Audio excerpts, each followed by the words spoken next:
ভাই আর ধরেন আপনি জামাই কোনো জায়গাতে কথা কইলো না, জামাই ধরেন কোথাও কথা কইলো না, কোনো প্রেমিকের সাথে যোগাযোগ করলো না, কিন্তু বেড়ায় সংসার জীবনের লাইগা সংসারের লাইগা মনে করেন না বেড়ায় মানে আপনার সংসারের লাইগা বেড়ায় টেনশনে শুধু কাজ করা লাগে অন্য ধ্যানে। এখন ওই বউ যদি পরকীয়া করে তাহলে এই বিষয়টা আপনি কিভাবে দেখলেন? তাহলে হ্যাঁ করতো না, যদি করে করতো না, তুমি তো সত্তা হও করতো না। আমি করলে এটা কোরআন হাদিসের উল্টো হয়ে যায়, উল্টো হয়ে দেব নাকি? কোরআন হাদিসের উল্টা কিয়ামতের আগ পর্যন্ত হইতো না। না না না কি রে এখন বিষয়টা কোন চোখে দেখাস? কোনটা?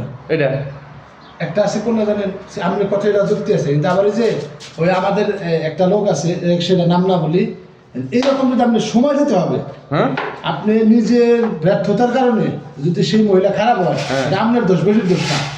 কারণ এটা আমাদের কথা বলতে হবে, সময় দিতে হবে। তারপর এখন যত আয়োজন এই ব্যক্তির জন্য